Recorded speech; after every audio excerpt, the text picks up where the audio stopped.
The Salt Satyagraha set the tone and tempo for the civil disobedience movement.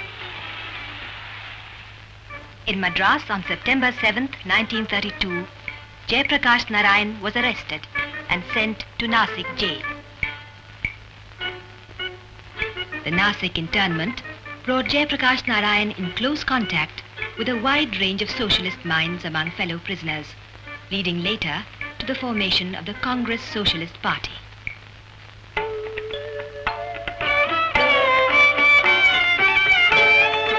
In the fight for independence, the Congress Socialists sought to link the movement for national freedom with the movement for social and economic emancipation of the masses.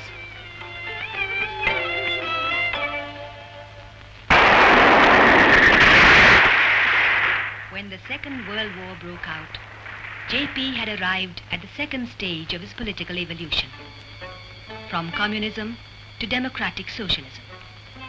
JP set out to persuade labor to thwart war production.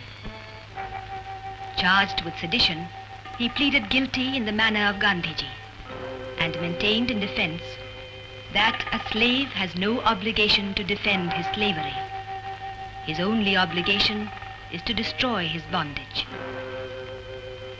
Jayprakash, on his release, undertook the task of establishing secret organizations and was rearrested on January 1st, 1941 and sent to the Oli detention camp.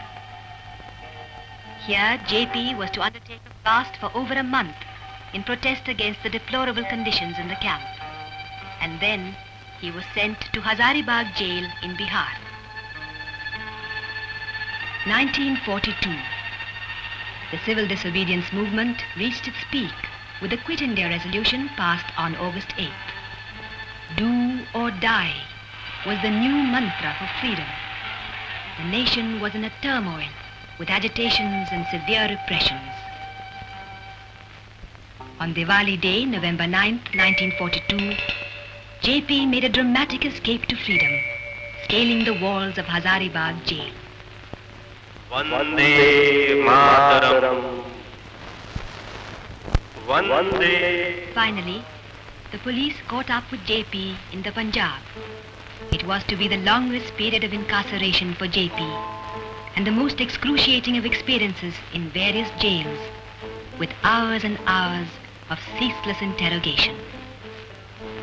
When JP was set free, he immediately went about the task of organizing the people for a renewed struggle. But the independence movement had now reached its end with the partition of the subcontinent. August 15th, 1947. In independent India, Gandhiji wanted the Congress to transform itself into a social service organization. JP also sounded the warning that the Congress would become a source of power and political advancement. It was becoming increasingly difficult for the socialists to work within and together with the Congress.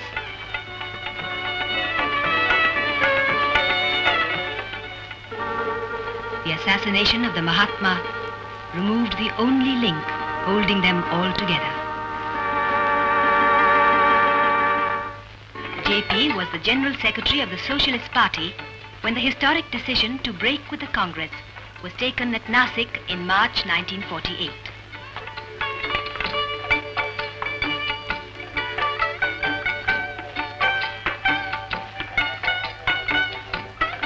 JP came back to the people. Deliberating on the common conclusions drawn from common experiences as a socialist, he was to affirm the emphasis on democracy, the need for decentralization, and the realization that means must be morally consistent with ends. A pity Gandhiji was no more, but happily there was Acharya Vinoba Bhave to carry forward JP to a finality of experience, from socialism to Sarvodaya, from the commissar to the yogi. Jeevan Dan. JP offered his life in 1954 to the